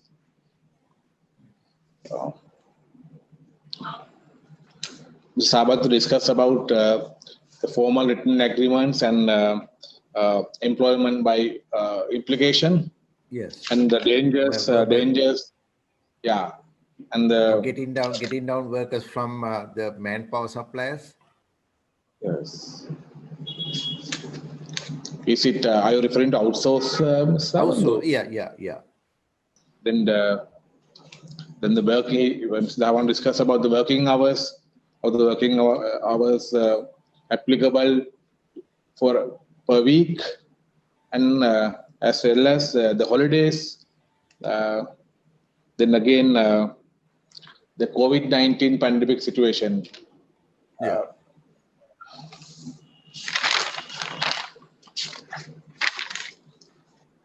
Any questions from the participants? Hello, can you hear me? Yes. Mr. Dhavandu, Yeah. I'm in a construction and electrical construction business. Yes. Most of the construction we are giving subcontractor like. Yes. So in that case, how it works? Now the subcontractors, you write down an agreement. Do you write down an agreement with them? Yeah, we are writing down an agreement. Agreement. In the agreement, what do you mainly mark it? Whether it is the workload or the number of workers. There are so many conditions about 2-page agreement normally. Yeah. Yes. It says how much you are paying, how is paying, Yes. responsibility of the workers, and Yes. if accidents happen, it is no responsibility with the mother company likewise. Yeah, right. Then that is responsibility in the sense the statutory dues are also included. Whether we will have to check with them whether the subcontractors they pay their correct salary. However, they will have to pay it is more than the decided government wage, because currently that is the market wage. You can't have a Most cases they are paying daily basis, like daily wage, 2000 whatever. rupees. It's okay. Daily wage, that they are ready to receive the daily wage. They pay. Daily wage is daily wage, monthly wage, whether it is weekly wage or under fortnight wage, right? Then only thing they are related with the statutory dues. Whether you will have to check whether according with the wage that they have paid, to see that the subcontractor is paying their EPF, their ETF. Normally, I don't think that they will be working for 5 years like to get their gratuity. But main thing is to find out whether they are paying their EPF and ETF. Now, when are you paying their contract bill? Whether it is it after 1 week time or 2 weeks or end of the month, or once you measure them, Once the job you pay. complete, then only we will pay. And initially, we are paying advance for their wages and other things. Yes, right. It's correct. The only thing, at the end of the month, you will have to tell them that you will have to maintain the records of these workers. How much that you have paid, what is the number of hours that they have worked. But only thing, according with the salary that they have got, the employer, the contractor, the subcontractor is having the responsibility of in your agreement that you will have to enter them, and you will have to see that also. Now we see you are starting in month of January. Generally you will have to pay the EPF and ETF for the month of January or no before end of February. Are you clear? Yeah, I'm clear. I'm Right. listening to you. Yes. Then you are not in a position to, when you are paying the bills on end of the month, you can't ask, can you just see whether you have paid for paid EPF and ETF for the month of January? You can't ask, no, because the thing is, January month EPF and ETF will have to pay or no before February end. Then when you are paying for the February salary, then of course you can ask, can you show me how about the payments? How about the payments for the month of January? Then he should have paid by now. Now you are paying somewhere on 1st or 2nd of March for the bills of February. Then by that time, he should have paid the EPF and ETF for the month of January. Then yes, okay, then you can mark it. Then thereafter, when you are paying for March, then you can ask for February. continuously you can go. Your contract is only for 1 year, that is 12 months. When you are paying for the month of December, somewhere in January of next year, then you are sure that he has paid for the month of November also. Month of November. Sometimes he may not pay for the month of December. Then that is, you have minimized the damage to you. Unless otherwise, he will never pay from the beginning, that is from January up to November. Now they have paid because you wanted to, he will have to show the documents that he has paid for these people. Unless otherwise you are not going to pay, because that is in your agreement, written agreement, and also practically you want to check them. Then when you are paying for the month of December, somewhere in January, because he may say for the month of December that I am going to pay in end of January, because you are going to close the agreement with me. Yes, you can pay this. Then thereafter I will, for this payment, of course, I will advance. Then the balance can be taken once you show me the documents of December, EPF and ETA. If he is not paying, then our company has to pay behalf of the workers. Yes, because you are the principal employer. In case the single contractor, some Yes. cases are there, single person is the contractor. Yes, He is working himself. he working himself, and that is what are the how about the tools? His tools Tools, or he his is getting his tools. tool. Then thereafter the raw materials Raw materials we are supplying. you are supplying. That is also there. Because you are, if somebody now if you say I need some furniture, he works somewhere out and he brings it to you. You are not supplying anything. Whatever the needs, you are not supplying him. He brings. Either he buy from somebody else and you bring it to him. Now he is not a worker. He is service supplier. He's supplying something. But here those people of this, they come to you and sometimes they will have their instruments, but the raw materials are given by you, and this is your roof. Then they work. Single person comes and work, or else single Not person in, may. physically, it won't be in my place. It won't be somebody customer's place. Right.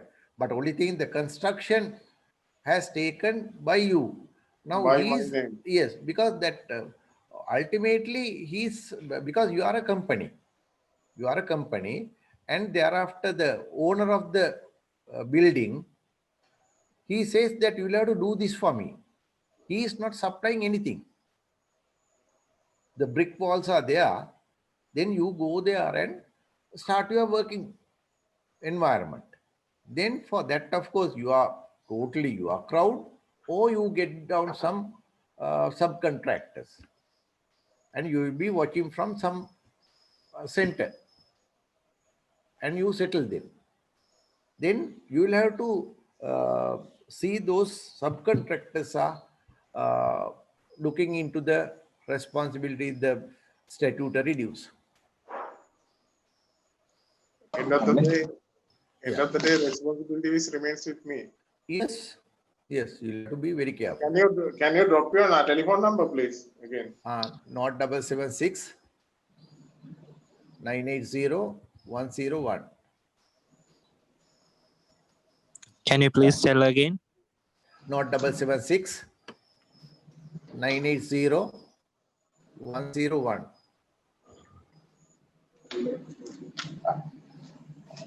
Thank you, Mr. Saban. Yeah, thank you. Thank you. I mean, Sabandu, Yeah. there are certain questions raised. Yes. You want me to read it for you? Sorry? No, There no. are few questions. No the participants harm. asked. No harm. Yeah. One question is, in BPO industry, Yeah. that is working for another country, what is the applicable law for Sri Lankan public holidays and other country holidays? Because But the participant asking, as I said, now Yeah. we'll have to see to the country law. We'll have to see to the Sri Lankan law. No? Sri Lanka, what sort of worker is he? that is not clear. Normally, can you They are doing accounting work. Accounting work, and their countries, Australia. Australia, and but only thing here, of course, they will have to work on POE days. As an example, Yes, POE They- days they are and certain Sri Lankan public holidays. Sri Lankan public holidays. Yes. Now there are two things. POE day, of course, if they work, you will have to see that they are getting another half a day's wage. Now, if they work on a on some public holiday, you can give them a leave within the period of the same year. Either you are going to pay 1 day's wage, or you are going to pay give them a 1 day's leave or no before 31st of December in the same year. Are you clear? Yes, I am clear. Yes. Yeah. That is the thank thing. you. Yeah. Yeah. Saban, there's another Thank you, question. Mr. Amanda. Yeah. Another participant telephone number, you gave the number. Yes. And that for that participant, Saban number is not 776 980 101. Correct. You are correct. Yes. Yeah. Then there's another question, Mr. Sabandu. Can you explain overtime rates, OT rates, Yes. under Wages Code and Shop and Office Employees Act? Yeah, very, very important thing. Now, if I take one example, garment manufacturing industry, and they have their office in the same building or anywhere. Now, under the Shop and Office Act, we have a definition for shop. We have a definition for office in the same act. When you see, then you have the shop, we have the office. Under the office, every time, every day, everywhere, it is office only, dividing by 240. Salary to 24,000. 24,000 in the sense, when he is a person who is liable for his budgetary relief allowance under Act number 36 of 2005 and under 4 of 2016, those two items are included for the for when you are paying overtime. That is, if the salary is, let's say, if the salary is, that is also very good thing you asked from me. In number 36 of 2005, the budgetary relief allowance was 1,000 rupees, the maximum for 1 month. Or else if it is for day's wages, it is 40 rupees per day. Now, there's another limit. If the salary is beyond 21,000, this is not applicable. This 1,000 rupees is not applicable. You are rating at 22,000. The salary is 22,000. You are deciding. Then 1,000 rupees is not relevant. Again, you decide your salary at 35,000. Then Act number 4 of 2016, you will have to pay 2,500 rupees. And also, if the salary is beyond 41,500, that is also not relevant. That is also not relevant. Now, again, I will come to the overtime rate. You salary plus BRA1 and BRA2. Total will be divided by 240. Not only the salary is 20,000. Salary is 20,000. BRA1 is 20,000. Sorry, 1,000. 2 is 2,500. Then altogether it comes to 23,500 divided by 240 into 1.5. That is the overtime rate. That is the overtime rate for any time. Either it is on Monday up to Friday, then Saturday or Sunday, on a public holiday, everywhere. When it comes to another industry, garment manufacturing industry, if the salary is 24,000, if the salary is 24,000 on a normal day in the sense from Monday up to Saturday, 6 days. On those 6 days, you divide this 24,000 by 200, that of 1.5, that into number of hours. When this comes to Sunday, because Sunday is the weekly holiday for them, then that is 24,000 divided by 200 into 2.0. When it comes to a public holiday, they have 8 public holidays. Garment manufacturing trade, they have 8 public holidays. Then coconut, tea and rubber, they have 4 public holidays. Security and janitorial, they have 6. Those are the differences that I said. Maranadhara Samiti here is different from the another place. Then they have their decision. They can take their decision. They have taken. Then on a public holiday, it is 24,000 divided by 200 into 3.0. If we are going to take the same thing for the Chopin Office Act, now here what is the answer is 120 into 1.5, 180 rupees. Then here it is 120 into 2 is 240. 120 rupees into 3 is 360. Now you have 3 rates. If it is to same salary, 24,000 divided by 240 into 1.5, it is 150. Everywhere 150. Now you see some sort of a discrimination on the same office, same factory. There are some girls working for 24,000. On a certain day, they get 180. That office girl is getting 150. On a Sunday, they will get 240. That she is getting 150. On a public holiday, it is 360. That office one is getting 150. That is the law. That is the law.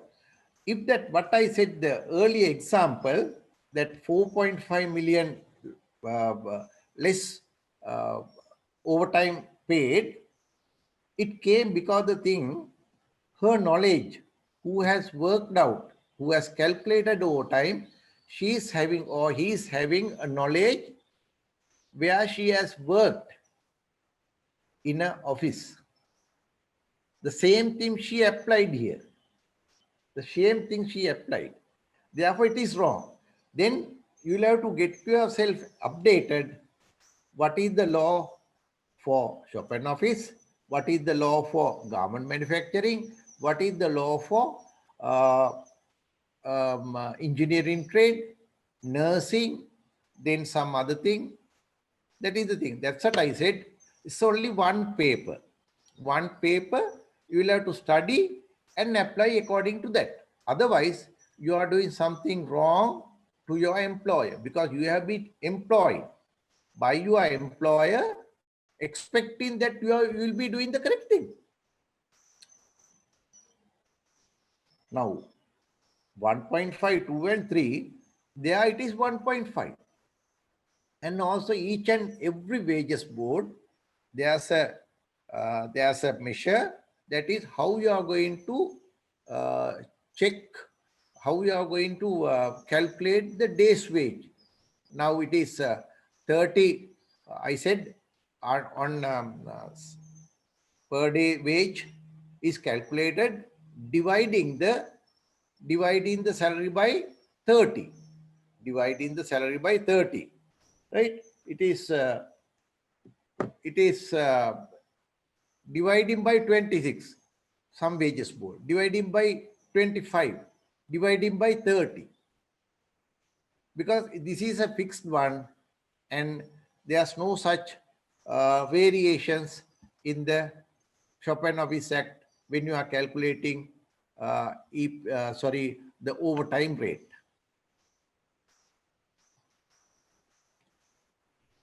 Okay. Yes. Okay, thank you very much, Mr. Abandu. මේ participants වලට ඕන නම් සිංහලෙන් වුණත්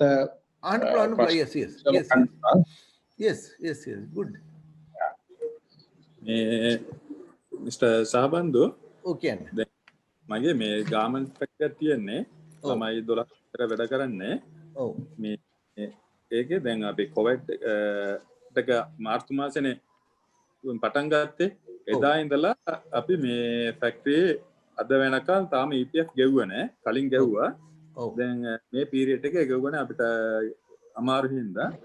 දැන් මේ එතකොට දැන් අපි කොහොමද බැලන්ස් දැන් EPF අර කාලේ ටිකට කොහොමද ගෙවන්නේ? මාස 3ක් 4ක් විතර අපි ෆැක්ටරි වහලා තිබුණා. එතකොට අපි 5000 වගේ තමයි ගෙව්වේ මාසෙට. දැන් අපි ඇඩ්වාන්ස් එකක් වගේ අපි ගෙවලා දුන්නා. ඔව් දැන් මෙහෙමයි. කොහොමද අපි බැලන්ස් එක ගෙවන්නේ? EPF එක ගත්තොත් එහෙම EPF එකෙන් අපි අදහස් කරන්නේ ඒ ළමයා වැඩ කරලා උපයගත්ත මුදලනේ. දැන් අපේ EPF Act එකේ ඉපයීම කියන එක earnings කියන එකේ definition එක තියෙන්නේ ඉපයීම වැඩ කරලා කොපමණ වැඩ ප්‍රමාණයක් කරලාද එයා.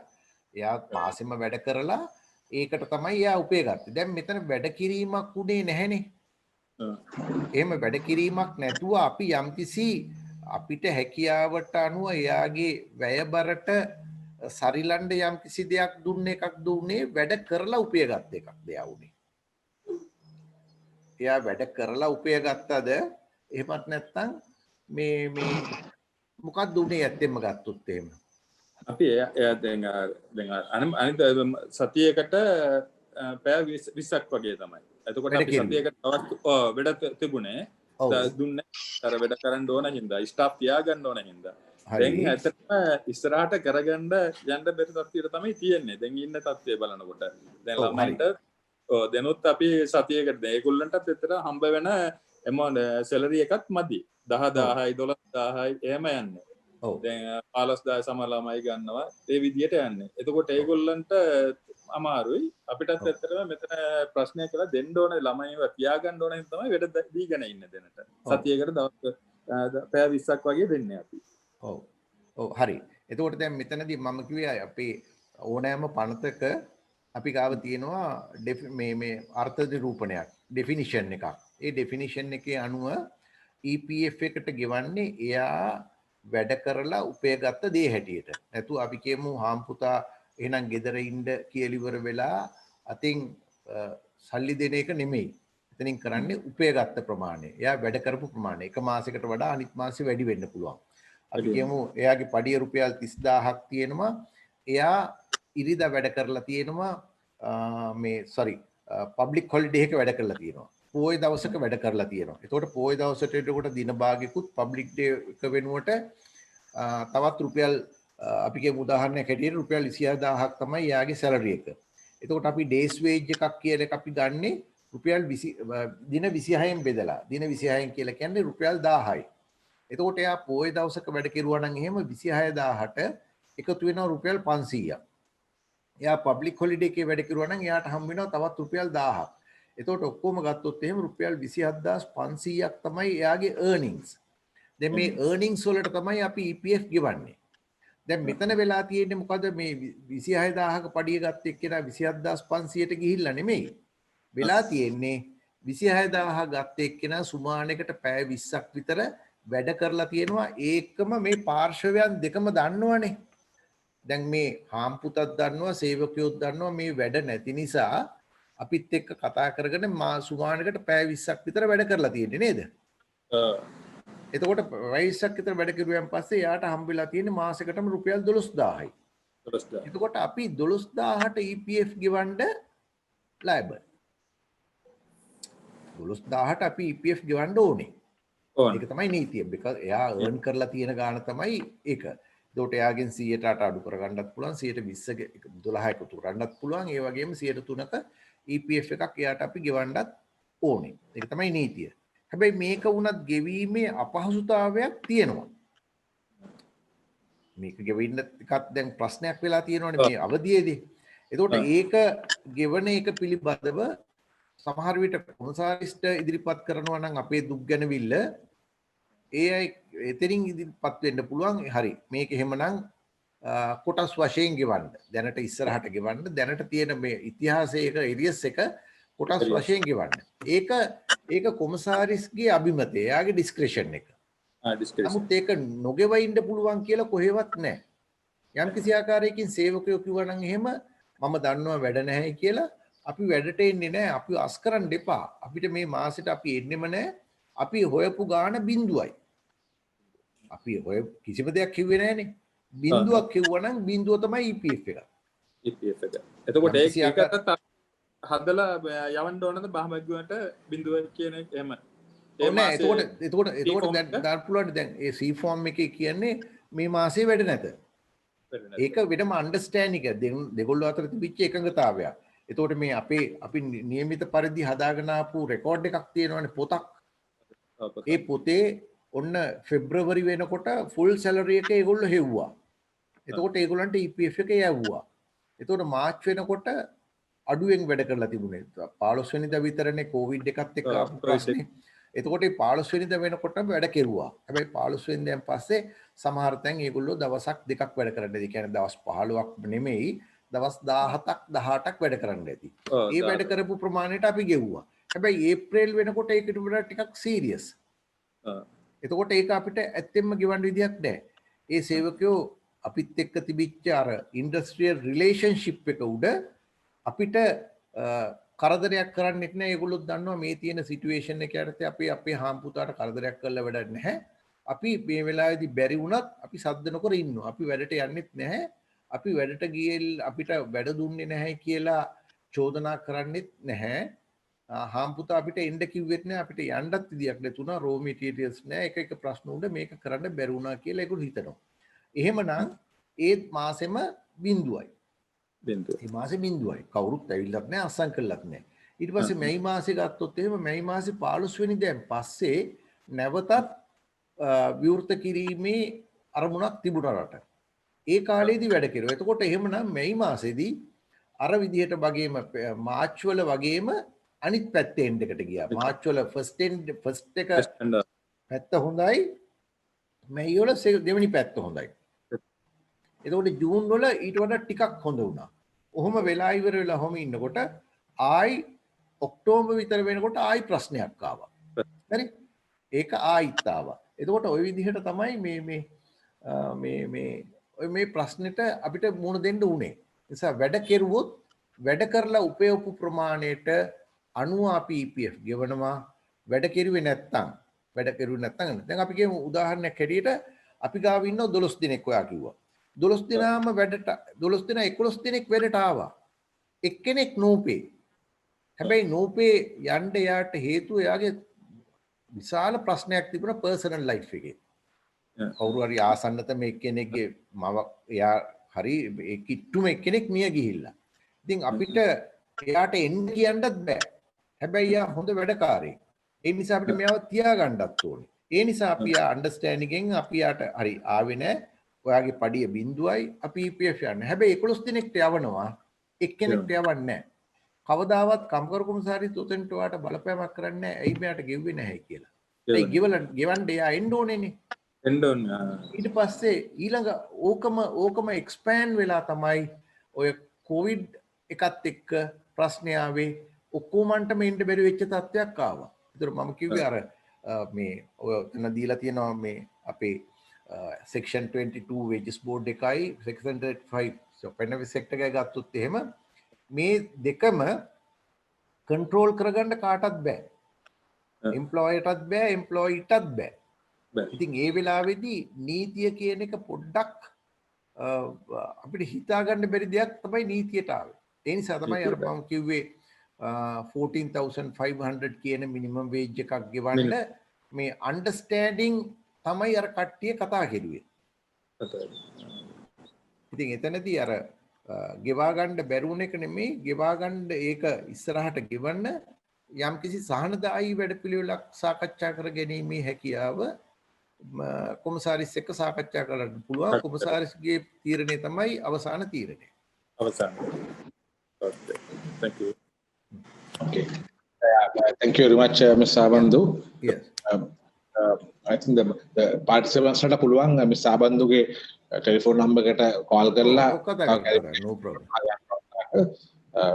එහෙනම් අපි මේක අවස්ථාවක් කරගන්න Ms. Sabandu මේ වැඩමුළුව අවසානයක් කරන්න. ඔව්. Pan Asia බැංකුව වෙනුවෙන් සාමල් සාබන්දුට ගොඩක් ස්තුතිවන්ත වෙනවා මේ වගේ අවස්ථාවක අපිත් එක්ක සම්බන්ධ වෙලා මේ විශේෂ අවස්ථාවේ ආර්ථිකයේ සිදුලා තියෙන වෙනස්කම් එක්ක අපේ ගනුදෙනුකාර පවතුන් අපිව දැනුවත් කරන්න ඉදිරිපත් වීම සම්බන්ධව ඒත් එක්කම මේ අවස්ථාවක් කරගන්නවා අපේ මේ අපි සමග සම්බන්ධ වුණු the National Chamber of Commerce of Sri Lanka මෙම වැඩමුළුව පවත්වාගෙන යාමට Pan Asia බැංකුවේ හෘදයාංගම ස්තුතිය පුද කර සිටිනවා. ඒත් එක්කම සියලුම පාර්ටිසිපන්ට්ස්ලට වෙබිනාර් වැඩමුළුවට පැමිණි සියලුම පාර්ටිසිපන්ට්ස්ලට Pan Asia බැංකුව වෙනුවෙන් ස්තුතිය පළ කර සිටිනවා. අනිදානය කිරීම සම්බන්ධයෙන් Pan Asia බැංකුවට සහ Chamber of Commerce වලට මගේ ස්තුතිය පිරිනමනවා. Okay. Thank you, Saban. Thank you.